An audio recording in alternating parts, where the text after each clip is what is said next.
Good morning student, मैं सीमा Sharma class 9C में SST विषय पढ़ाऊंगी। एसएसटी विषय में 4 विषय आते हैं: इतिहास, भूगोल, नागरिक शास्त्र और अर्थशास्त्र। इतिहास की अंग्रेजी है हिस्ट्री और भूगोल की अंग्रेजी है जियोग्राफी। नागरिक शास्त्र की अंग्रेजी है सिविक्स और अर्थशास्त्र की अंग्रेजी है इकोनॉमिक्स। हम इतिहास पढ़ा रहे हैं। इतिहास 3 शब्दों से मिलकर बना है। इति धन ह धन आस। इति का अर्थ है ऐसा, ह का अर्थ है ही, आस का अर्थ है था। अर्थात अतीत में जो घटनाएं जैसी थी उसको उसी रूप में अध्ययन करना ही इतिहास है। अब अपने अध्याय पर आते हैं। फ्रांसीसी क्रांति। फ्रांसीसी क्रांति को जानने से पहले क्रांति का मतलब समझते हैं। क्रांति का मतलब होता है एकाएक परिवर्तन होना, लेकिन कोई भी क्रांति होती है वो अचानक नहीं होती और संयोगवश तो कभी नहीं। किसी भी क्रांति को अंजाम देने के लिए बहुत सारे कारण उत्तरदायी होते हैं। ऐसे ही फ्रांस की क्रांति में भी एक एग्जाम्पल देखते हैं। हमारे यहाँ जो 1857 की क्रांति हुई थी भारत में, वो ब्रिटिश शासन के खिलाफ भारतीयों का असंतोष था जो अचानक फूट पड़ा और उसके तत्कालिक कारण क्या थे? चर्बी वाले कारतूस। ऐसे ही फ्रांसीसी क्रांति के भी कुछ कारण थे। सबसे पहले इसकी प्रस्तावना देख लेते हैं। फ्रांस की खराब आर्थिक दशा के कारण 1789 ईस्वी में भीषण जन विद्रोह हुआ, जिसके परिणाम स्वरूप फ्रांस में निरंकुश राजतंत्र का अंत हुआ और लोकतंत्र की स्थापना हुई। इस क्रांति में लुई 16वें एवं उसकी रानी मेरी अंतोनेट की हत्या कर दी गई, जिसका प्रारंभ बास्तील की घटना से प्रारंभ हुआ और 18 जून 1815 को वाटरलू के युद्ध के साथ समाप्त हुआ। बास्तील की घटना क्या है? बास्तील एक प्रकार का किला था जिसमें निरंकुश शासक अपने विद्रोहियों को रखते थे। निरंकुश मतलब ये होता है जिनके ऊपर किसी का अंकुश न हो, जो किसी की बात नहीं मानते हैं, वही क्या है? निरंकुश हैं। तो निरंकुश राजा के बहुत सारे विद्रोही होते थे जो उनका विरोध करते थे। तो ऐसे लोगों को ये शासक लुई 14वां, लुई 15वां, लुई 16वां जो थे वो पकड़ के जेलों में ठूसते थे और इस प्रकार का जेल ही एक बास्तील था जिसमें कैदी रखे जाते थे। और वाटरलू का युद्ध नेपोलियन के विरुद्ध हुआ था अन्य यूरोप के राजाओं के साथ। ये घटना फ्रांस को ही नहीं बल्कि समस्त यूरोप को प्रभावित किया। फ्रांसीसी क्रांति की जो अच्छाइयां निकल के सामने आई वो फ्रांस को ही नहीं बल्कि सारे देशों को, यूरोप के देश तो प्रभावित हुए ही, विश्व के सारे देश उससे प्रभावित हुए। फ्रांसीसी क्रांति के कारण किसी भी क्रांति को अंजाम देने के लिए एक कारण उत्तरदायी नहीं होते, बहुत सारे कारण उत्तरदायी होते हैं। ऐसे फ्रांसीसी क्रांति के भी हैं 5 कारण उत्तरदायी। पहला है राजनीतिक कारण। राजनीतिक कारण में लुई 14वां, लुई 15वां और लुई 16वां द्वारा जो कार्य किए गए थे वो राजनीतिक कारण में आ जाएंगे। लुई 14वां जो था वो इतना निरंकुश हो गया था कि एक कहा कि मैं ही शासक हूँ, मैं ही शासन हूँ, दूसरे शब्दों में मैं ही राज्य हूँ, अर्थात जो भी चीजें वो सब मेरे में ही केंद्रित हैं। कार्यपालिका, व्यवस्थापिका और न्यायपालिका सब मैं ही हूँ, उसके कहने का मतलब था। पिछले वीडियो में हम लोग फ्रांसीसी क्रांति के कारण पढ़ रहे थे। फ्रांसीसी क्रांति के 5 कारण थे। पहला था राजनीतिक कारण। राजनीतिक कारण में 6 बिंदु हैं। लुई 14वें के निरंकुश शासन। लुई 14वां जो था वो सभी शक्तियां अपने में केंद्रित कर लिया था और उसके द्वारा कही गई एक बहुत ही महत्वपूर्ण कथन है, मैं ही राज्य हूँ। ऐसे भी पूछ देता है कभी कभी, मैं ही राज्य हूँ, मैं ही शासन हूँ, ये कथन किसका है? या तो मैं ही राज्य हूँ पूछता है या मैं ही शासन हूँ। ये कथन किसका है? तो आप लोग बताएंगे किसका है? लुई 14वें का है। लुई 15वां, इसका जो काम था ये जुआ खेलना, शिकार करना और रंगरलियां मनाने में अपने आप को व्यस्त रखता था। शासन के कार्यों की तरफ कोई भी ध्यान नहीं देता था। तीसरा कारक है लुई 16वां।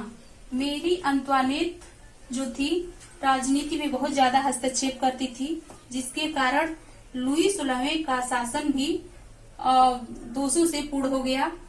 लुई 16वें की पत्नी जो थी वो बहुत ही खर्चीली स्वभाव की महिला थी। इसको फ्रांस के लोगों ने श्रीमती घाटा भी कहा है। श्रीमती घाटा भी दूसरा नाम दिया है। चौथा है दोषपूर्ण शासन। दोषपूर्ण शासन में ये देखते हैं कि फ्रांस का कोई लिखित संविधान नहीं था। चूंकि लुई 14वां कहा था मैं ही राज्य हूँ, अर्थात वो जो कहेगा वही कानून है और उसके द्वारा आदेश का पालन करना ही कानून का पालन करना है।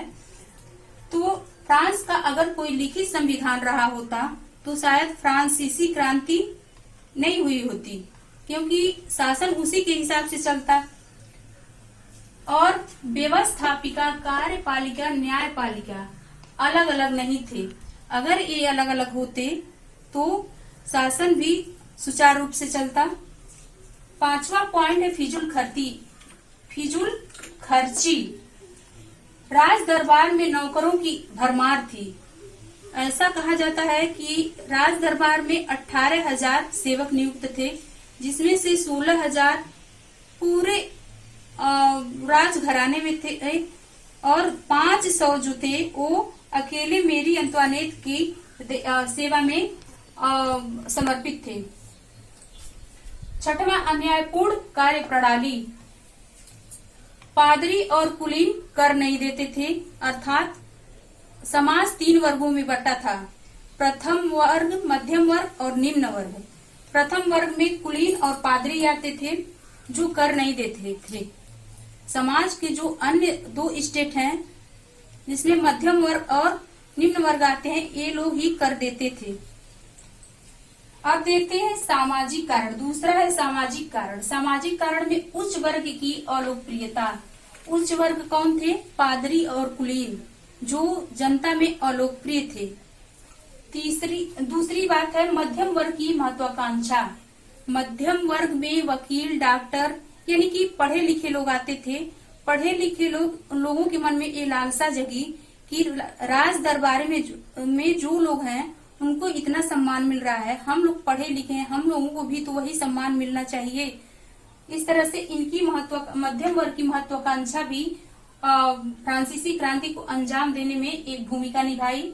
तीसरा है कृषकों की दयनीय स्थिति।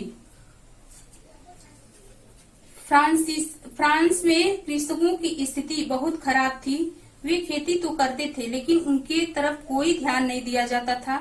किसान बंधुआ मजदूर के रूप में कार्य करते थे। वे सामंतों के अधीन होकर काम करते थे, उनका अपना खेती नहीं होता था। इस तरह से कृषकों की स्थिति दिन प्रतिदिन दयनीय होती चली जा रही थी। तीसरा जो कारण है फ्रांसीसी क्रांति का, वो है आर्थिक कारण।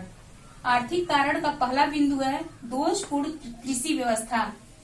फ्रांस की जो कृषि व्यवस्था थी दोषपूर्ण थी। खेती की तरफ ध्यान नहीं दिया जाता था।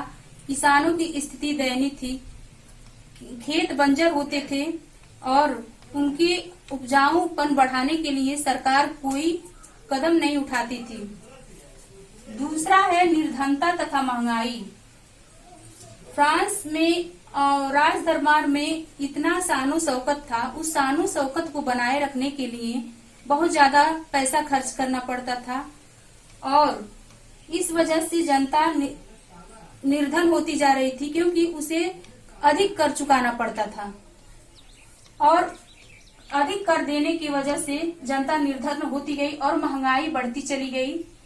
1789 में क्रांति हुई थी, लेकिन 1788 में ही अकाल पड़ा था, जिसके कारण फ्रांस की दशा खराब हो गई थी। चौथा है धार्मिक कारण। धार्मिक कारण में 2 पॉइंट हैं। पादरियों में भ्रष्टाचार। उस समय पादरी जो कि एक संत माने जाते हैं, उस समय पादरी भोग विलास का एक प्रतीक माना जाता था और जो गुण पादरियों में होनी चाहिए इनके अंदर नहीं था। इस वजह से भी फ्रांस की क्रांति हुई। धार्मिक स्वतंत्रता में कमी। फ्रांस में कुछ लोगों को धार्मिक स्वतंत्रता नहीं दी गई थी, जैसे यहूदियों को और प्रोटेस्टेंट धर्म को। पांचवा है बौद्धिक कारण। बौद्धिक कारण में 3 दार्शनिक हैं, मॉन्टेस्क्यू, वॉल्टेयर और रूसो। इन लोगों ने अपनी रचनाओं के माध्यम से फ्रांस की जनता को जगाने का कार्य किया। जैसे मॉन्टेस्क्यू ने एक किताब लिखा, कानून की आत्मा, जिसको अंग्रेजी में स्पिरिट ऑफ लॉ कहते हैं। ये निरंकुश राजाओं की आलोचना इसमें की गई थी। दूसरा वॉल्टेयर हैं, ये स्वतंत्रता के समर्थक थे। इन्होंने एक पत्रिका निकाली, लेटर्स ऑन इंग्लिश, जिसको जल्द ही फ्रांस के शासकों ने बंद करवा दिया। तीसरे जो दार्शनिक है रूसो ने किताब लिखी सोशल कॉन्ट्रैक्ट। इसमें भी निरंकुश राजाओं की आलोचना की गई थी। इस तरह फ्रांसीसी क्रांति को अंजाम देने में राजनीतिक कारण, सामाजिक कारण, आर्थिक कारण, धार्मिक कारण और बौद्धिक कारण उत्तरदायी थे।